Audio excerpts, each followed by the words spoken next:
Welcome to the 13th episode of history's proven conspiracies of the world. In order to grasp the fall of Sejanus in 31 CE, one needs to first picture Rome not as a city of glory, but as a city of whispers. The Emperor Tiberius, who had left the capital 5 years earlier for the cliffs of Capri, was a man of deep gloom and suspicion. In his absence, a ghost ruled over Rome. Lucius alias Sejanus, the prefect of the Praetorian Guard, was the official emperor, the chief gatekeeper of power. He had dominion over the mail, the appointments, and the lives of the senators. His statues adorned the theater of Pompey. His birthday was celebrated in public. To the people, he was the partner of the emperor's labors. To the Senate, he was a terror. But Sejanus had committed a fatal error. Because he owned the keys, he thought he owned the house. The conspiracy to bring him down was not a riot or an assassination in the Forum. It was a masterpiece of bureaucratic misdirection. Mounted by an old man on an island who used a letter as a weapon to wipe out the most powerful man in the world without even leaving his villa. The cast of characters in this life-or-death game is small but deadly. At the heart of it all was Sejanus, an ambitious equestrian from Volsinii who had become Rome's second man. He was handsome and efficient and ruthless, having already destroyed the family of Germanicus.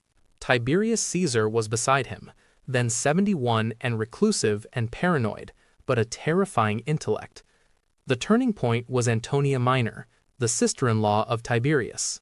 It was she who took every risk to smuggle a warning letter to Capri, showing Sejanus had been wrong all along. Navius Sartorius Macro, his executioner, was quiet but ambitious. He was secretly appointed to succeed Sejanus. And the victim, supposed and real, was Sejanus himself, his entire family, and his circle of supporters. I am Zar, teaching the common man the most well-known conspiracies in our history. If you enjoy my posts, do like, subscribe, comment. The date to the day was the 18th of October and 31 CE, set at the Temple of Concord in the Roman Forum. The time was early morning. Sejanus had entered the temple in a crowd with sycophants and the hopes of receiving the tribunician power. That would put him in a position to become the co-emperor and official heir of Tiberius.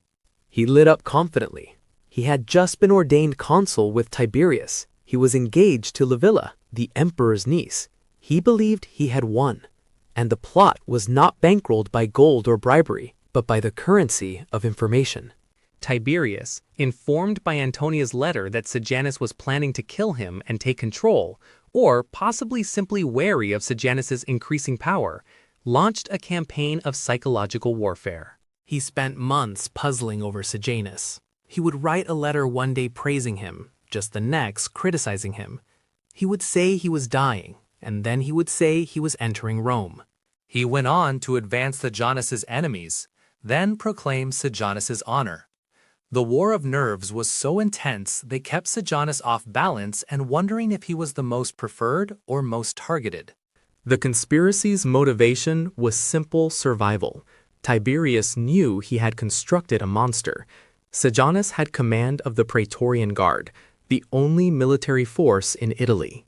If Tiberius tried to arrest him openly, Sejanus might march on Capri and kill him. And so Tiberius had to dismantle Sejanus through the Senate, but he had to do so while Sejanus believed he was safe. It was a coup d'etat from the head of state against his own prime minister. This event is crucial in history because it shows that once the Roman Principate really was showing who it was. It showed that power of the emperor was not held by the Senate or the people, however he controlled it by the Praetorian Guard. The Praetorian prefect attempted for the first time to seize the throne.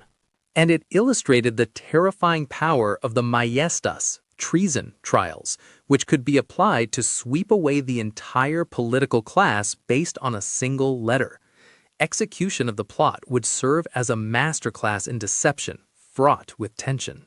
Macro was arriving in Rome from Capri on the night of October 17th. He did not go to Sejanus. He went to the consul, Memmius Regulus, and commander of the night watch. and he showed them his secret commission under the word of Tiberius. The plan was very risky. They had to neutralize the Praetorian Guard without tipping off Sejanus. Macro met Sejanus around dawn near the Temple of Concord. Sejanus was surprised to see him. "Why are you not at Capri?" he asked him. Macro leaned in and whispered the lie that sealed Sejanus' fate. "I bring a letter from the emperor. It confers the tribunician power upon you."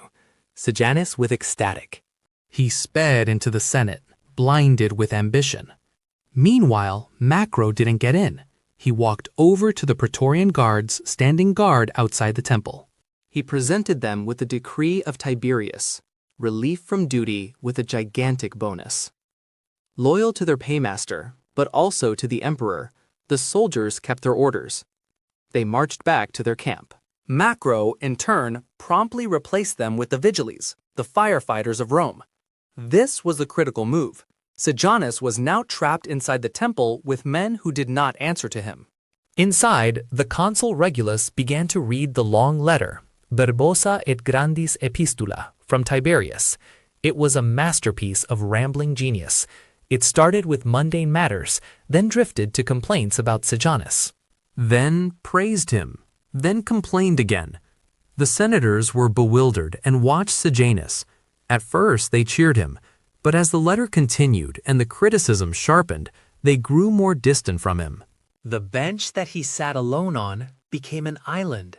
Finally, the letter concluded with a thunderclap. It ordered the arrest of Sejanus and condemnation of his friends. Sejanus sat frozen. He had been so used to handing out orders that he didn't know how to take them. Regulus had to yell at him 3 times. "Sejanus, come down!" He rose, dazed. The commander of the vigiles, Laco, had his sword brandished.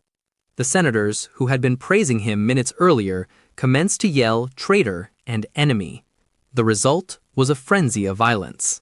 Sejanus was dragged from the Senate, not to the palace, but to the Mamertine prison. Seeing their oppressor in chains, the people of Rome erupted.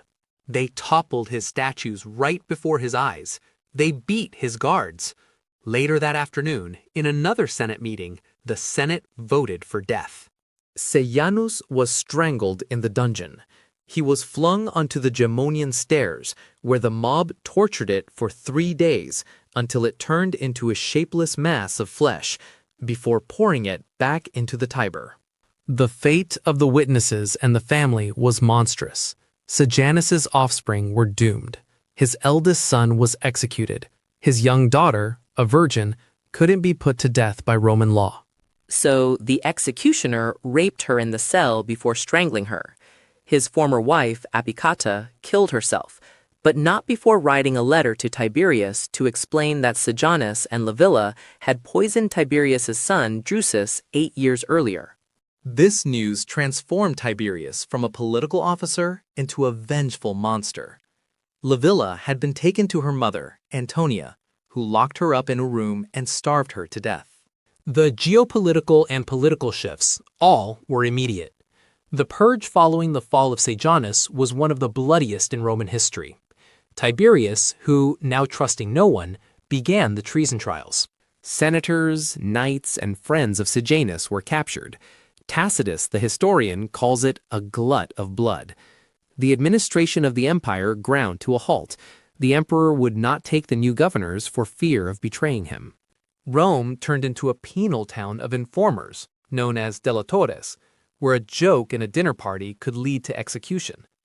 What do the physical present-day facts say that this story cannot be ignored? Now the Temple of Concord is gone, but its podium stands in the Forum, a physical testament to the place at which Sejanus fell. Then let us have the Fausti Ostiensis, a calendar inscription discovered in Ostia, which chronicles the date of Sejanus' death, and the silencing of his name, a damnatio memoriae inscribed in stone. We have coins where Sejanus' name is chiseled off, and most terrifying of all, there is the Mamertine prison.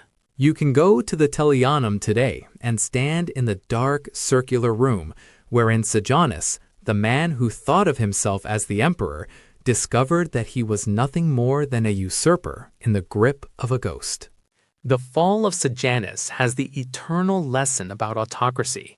There is no second in command, just a first target. I have enjoyed all my content as we discover the bitterest and fiercest conspiracies in the world. Your love for me by liking, sharing, and subscribing means the world to me, and your comments are always welcome. Check out the next episode of this World of Conspiracies. Thanks for watching.